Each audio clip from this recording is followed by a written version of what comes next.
Welcome back to my YouTube family. तर मी भारती तुम्हा सर्वांचं स्वागत करते आपल्या भारती नर्सिंग क्लास यूट्यूब चॅनलमध्ये. तर आजचा जो आपला टॉपिक आहे तो म्हणजेच सिक्झोफेनिया. आता सिक्झोफेनिया म्हणजेच काय, तर हा क्वेश्चन आहे मेंटल हेल्थमध्ये 5 मार्क्ससाठी पेपरमध्ये विचारण्यात येतो आणि 5 मार्क्ससाठी त्याचे प्रकार, कारणे, चिन्ह, लक्षणे व परिचारिकेची त्याच्यामध्ये भूमिका काय, असा हा पूर्ण क्वेश्चन 15 मार्क्ससाठी पेपरमध्ये विचारण्यात आलेला आहे. ठीक आहे, तर सुरू करूया व्हिडिओला. तुम्ही जर आपल्या चॅनलवरती नवीन असाल तर प्लीज आपल्या भारती नर्सिंग क्लास यूट्यूब चॅनलला लगेच सबस्क्राईब करा आणि सोबतच बेल आयकन घंटेला सुद्धा प्रेस करा. तर सुरू करूया. सिक्झोफ्रेनिया म्हणजेच काय, तर हा एक गंभीर मानसिक आजार आहे. तर सिक्झोफ्रेनिया हा काय, तर एक गंभीर आणि मानसिक आजार तो आहे. ठीक आहे, तर की ज्यामध्ये व्यक्तीचे विचार, भावना आणि वर्तन यामध्ये मोठा बदल होतो. आता याच्यामध्ये काय होते, व्यक्तीच्या म्हणजे माणसाच्या विचार, भावना आणि वर्तनामध्ये अचानक बदल घडून येतो, त्याला सिक्झोफ्रेनिया असे म्हणतात. त्याच्यानंतर आहे त्याची व्याख्या म्हणजे डेफिनेशन.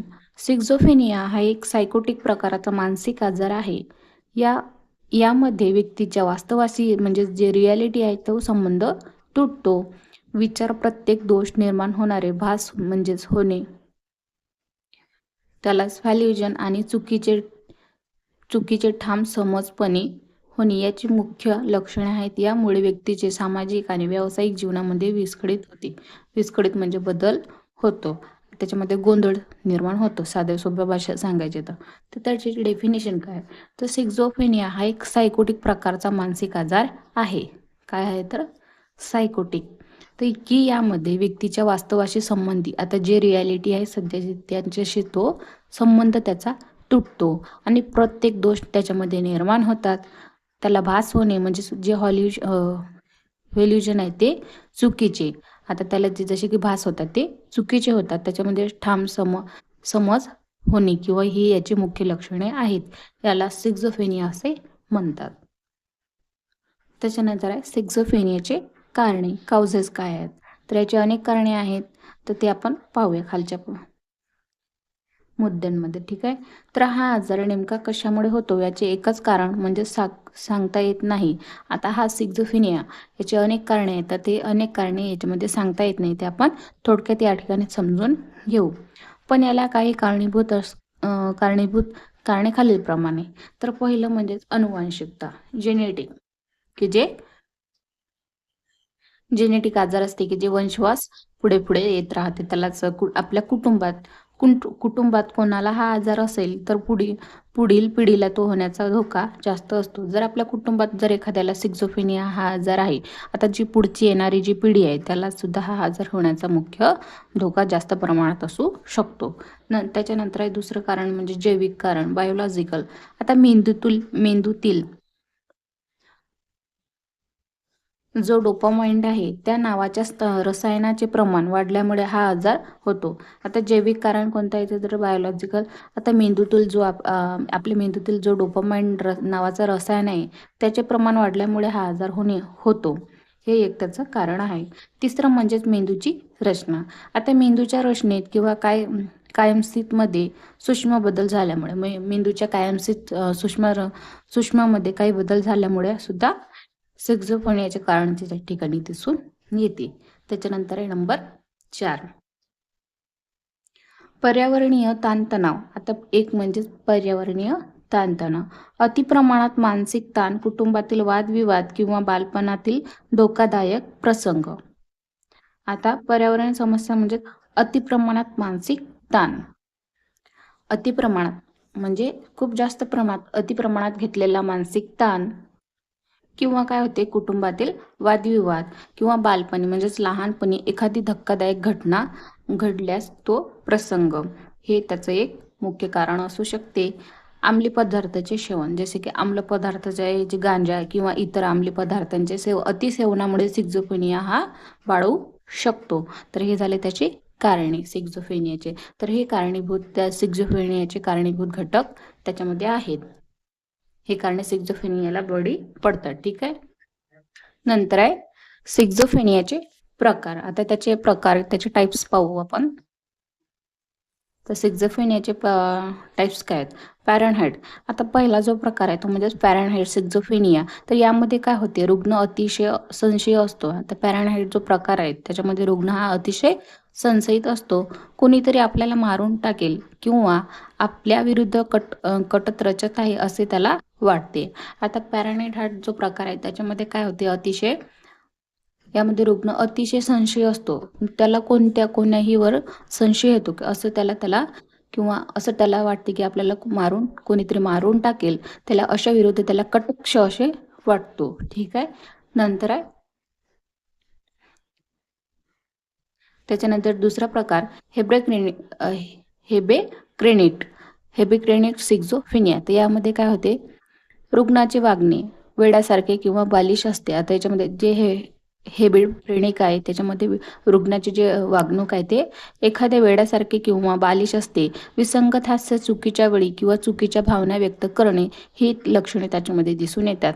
आता हेबेक्रेनिक म्हणजे काय होते, त्याच्यामध्ये जो रुग्ण आहे, पेशंट आहे, त्यामध्ये त्याचं जे वागणं आहे ते एखाद्या वेड्यासारखे असते किंवा बालिश असते आणि चुकीच्या वेळी हसणे किंवा रडणे हे त्याचे त्या ठिकाणी लक्षणे दिसून येतात.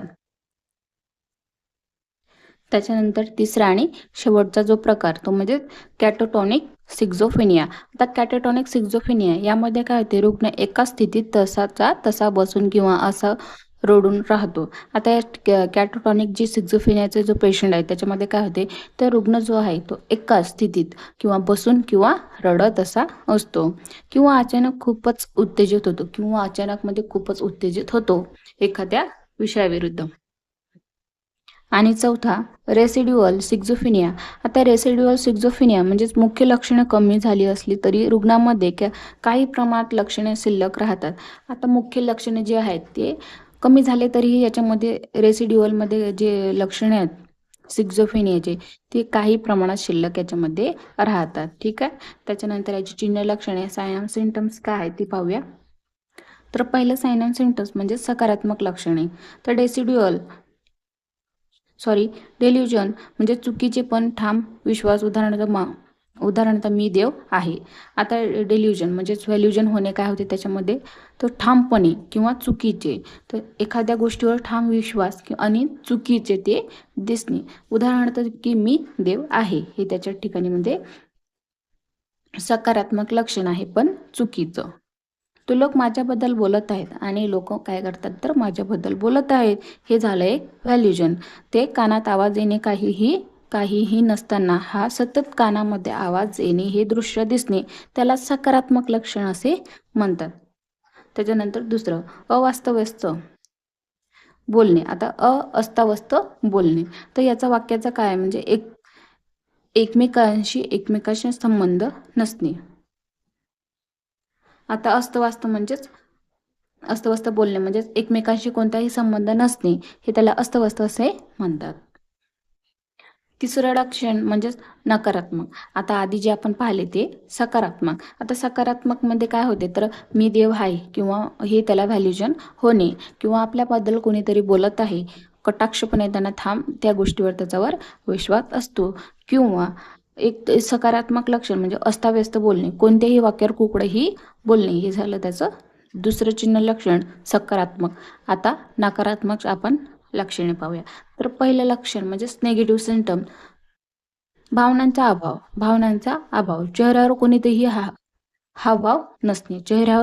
हावभाव नसणे, हा झाला भावनात्मक अभाव, नकारात्मक लक्षण पहिलं लक्षण. दुसरं म्हणजे सामाजिक अलिप्तता म्हणजेच लोकांपासून लांब राहणे पण एकटे राहणे असे त्याला वाटते किंवा आवडते. निरुत्साह म्हणजे कोणत्याही गोष्टीत त्याला आनंदी नाही, दैनंदिन कामात रस नसणे म्हणजेच निरुत्साह त्याला असे म्हणतात. हे झालं त्याचं तिसरं नकारात्मक लक्षण. त्याच्यानंतर आहे मानस उपचाराचा व्यवस्थापन म्हणजेच मेडिकल मॅनेजमेंट. आता या पेशंटवरती मेडिकल मॅनेजमेंट काय आहे आपण पाहूया. औषधोपचार, अँटीबायोटिक, सायकोटिक औषधे दिली जातात. आता याच्यावर औषधी कोणती दिली जातात, सायकोटिक. अँटीबायोटिक असतात पण ते सायकोटिक औषधे दिली जातात. उदाहरणार्थ हेलोपेरिडॉल, रिस्पेरिडोन किंवा ओलाझोपिन हे त्याच्यामध्ये अँटीबायोटिक दिले जाते. ECT जर रुग्ण औषधांना प्रतिसाद देत नसेल तर त्याच्यानंतर ECT ही आहे. ज्यावेळेस रुग्ण औषधांना कोणताही प्रतिसाद देत नाही त्यावेळेस, किंवा आत्महत्येचा धोका असेल तर विद्युत उपचार दिले जातात, किंवा पेशंटला औषध उपचाराचा कोणताही परिणाम होत नसेल तर त्यावेळेस पेशंट काय करतो तर आत्महत्येचा प्रयत्न करतो, तर त्यावेळेस विद्युत उपचार हे ठिकाणी दिले जातात. त्याच्यानंतर सिक्झोफेनिया रुग्णाची काळजी घेताना परिचारिका नर्स म्हणजेच नर्सची भूमिका काय आहे ते याच्यामध्ये स्पष्ट करावं लागते. तर याच्यामधला जो आपला मेन महत्त्वाचा टॉपिक म्हणजेच परिचय, सिक्झोफेनियाच्या रुग्णाची काळजी घेताना परिचारिकाची भूमिका स्पष्ट करा, ही आहे 5 मार्क्ससाठी. तसा हा आपला पूर्ण क्वेश्चन 15 मार्क्ससाठी मेंटल हेल्थमध्ये विचारण्यात येतो JNM-ला.